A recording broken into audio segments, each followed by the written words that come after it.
10 miles off the coast of Mississippi, there is a strip of sand and pine forest most people will never set foot on. It is called Horn Island. No docks, no stores, no cell towers.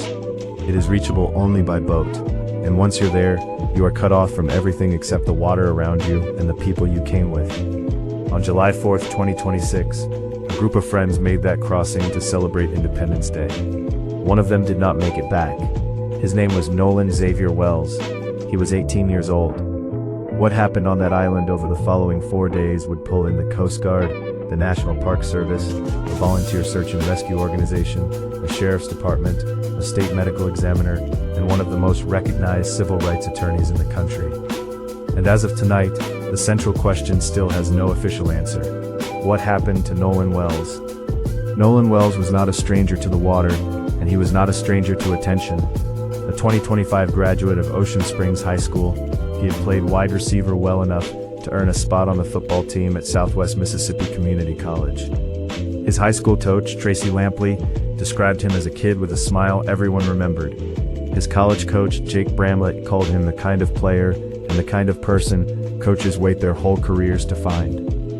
On the morning of July 4th, that reputation meant nothing to the Gulf of Mexico. Wells left from a private dock in the Ocean Springs area with a group of friends, bound for Horn Island. By mid-afternoon, the group was on the northwest end of the island. Witnesses later placed Wells there, dressed in blue swim trunks and sunglasses, around 3 o'clock. That is the last confirmed sighting of him alive. According to the incident commander for the United Cajun Navy, a volunteer search and rescue group, Wells was last seen talking to a girl on the north end of the island. Without him, here's where the story splits, and where it has remained split ever since. Jackson County Sheriff John Ledbetter has said, more than once, that investigators' understanding is this: Nolan Wells chose to stay on the island. Not that he was left behind. Not that he was stranded. That he made a decision to remain there while his friends returned to the mainland. From what we understand, he chose to stay there, Ledbetter told Good Morning America. If that account is accurate, it raises a question that has never been answered on the record.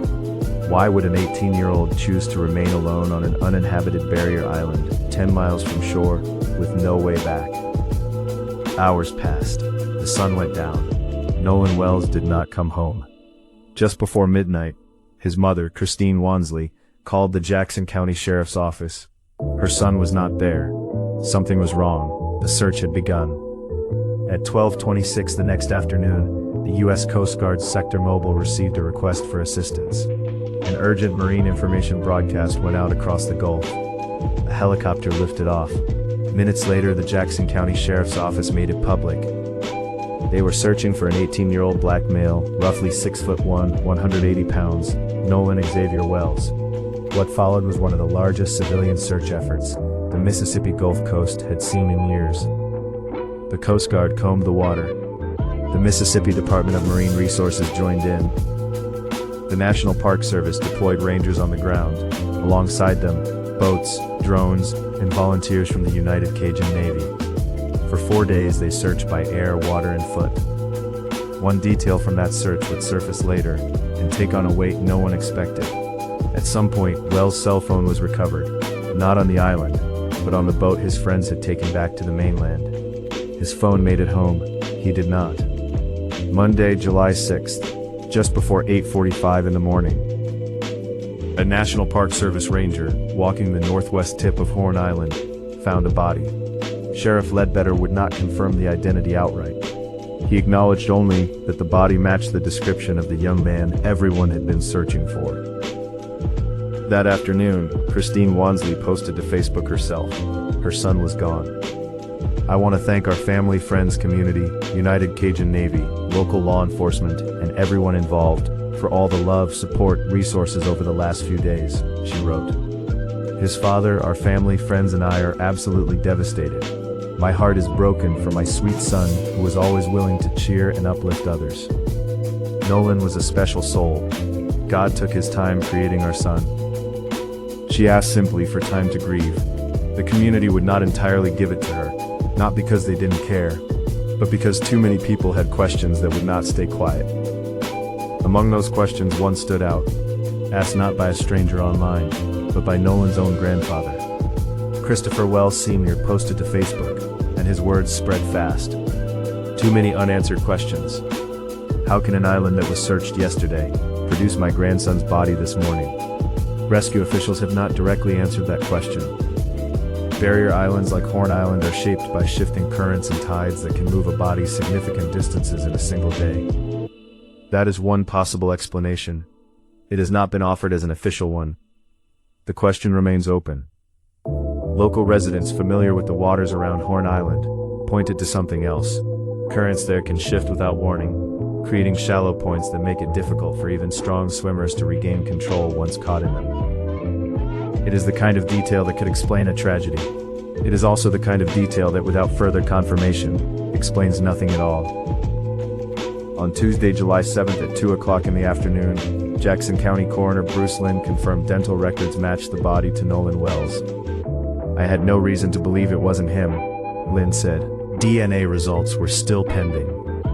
That same day, an autopsy was performed by the state medical examiner at the Mississippi State Medical Examiner's Office Coast Lab.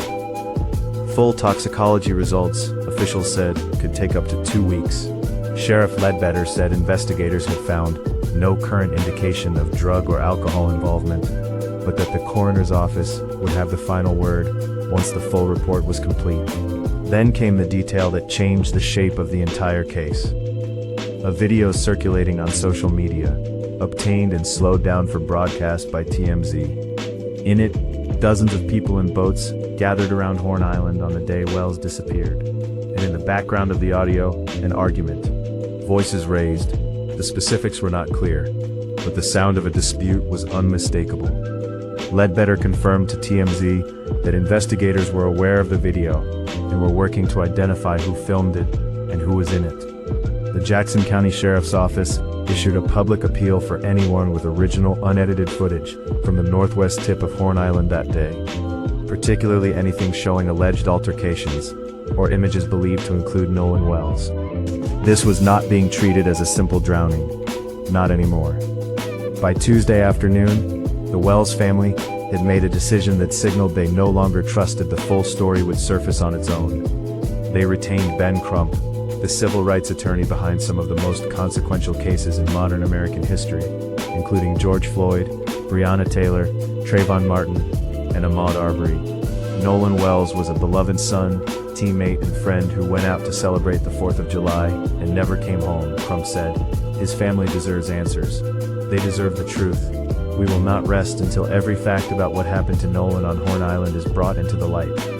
His legal team announced plans for an independent review, demanding the timely release of records, witness statements, and autopsy findings. Every version of this story carries the same undercurrent. Nolan Wells was an 18-year-old black man on a boat trip with friends in the Deep South. Some online have concluded foul play must be behind it. Sheriff Ledbetter has pushed back, at least for now. I'll assure you that the Jackson County Sheriff's Office, we're looking at this whole case just like we would any other case, he said. And we're going to be as thorough as we can. He has asked repeatedly for patience, for the family to be allowed to grieve before the internet renders a verdict. Both things can be true. A sheriff can be conducting a good faith investigation, and a family and a community can still be owed more transparency than they've received. Part 9. What we still don't know. As of now, the cause and manner of death have not been released. The full toxicology report has not come back. DNA confirmation beyond the dental match has not been finalized. The person who filmed the video showing an argument near Horn Island has not been identified publicly. Whether that argument had anything to do with what happened has not been confirmed or ruled out, and why the group left the island without him remains unanswered, on the record, in any way the family has accepted as sufficient. To recap the timeline, on July 4th, 2026, 18-year-old Nolan Xavier Wells traveled by boat to Horn Island, a remote, uninhabited barrier island off the Mississippi Gulf Coast, with a group of friends to celebrate the holiday. He was last seen alive around 3 p.m. on the northwest end of the island, wearing blue swim trunks and sunglasses. According to the incident commander of the United Cajun Navy, he was last seen talking to a girl on the north end. At some point that afternoon, the boat carrying his friends returned to the mainland without him. Sheriff John Ledbetter has stated that investigators' understanding is that Wells chose to stay on the island, not that he was stranded. That explanation has never been detailed further on the record. His mother, Christine Wansley, reported him missing just before midnight that night, setting off a 4-day search involving the U.S. Coast Guard. Coast Guard, the Mississippi Department of Marine Resources, the National Park Service, and the Volunteer United Cajun Navy. During the search, Wells' phone was recovered, not on the island, but on the boat his friends had taken home.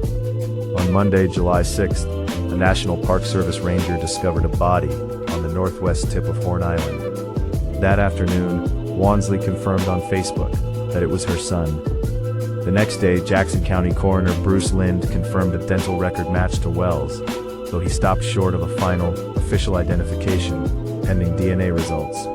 An autopsy was performed the same day at the Mississippi State Medical Examiner's office, with full toxicology results expected to take up to 2 weeks. Ledbetter said there was no current indication of drug or alcohol involvement, but the coroner's office would have the final word.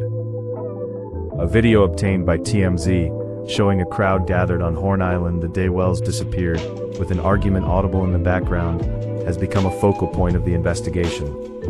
Authorities confirmed they are working to identify who filmed it, and are asking the public for any additional unedited footage or witness accounts from that day. The family has retained civil rights attorney Ben Crump, who has pledged an independent review and is demanding full transparency and the timely release of all records and findings. Wells' grandfather has publicly questioned how the body could surface on ground already searched the day before, a question that remains unanswered. As of now, the cause and manner of death have not been released. Toxicology results are still pending. DNA confirmation beyond the dental match has not been finalized. The person behind the viral video has not been publicly identified. And the central question, what happened to Nolan Wells in the hours after his friends left the island, remains open. Subscribe for more real crime investigations, covered with accuracy and respect.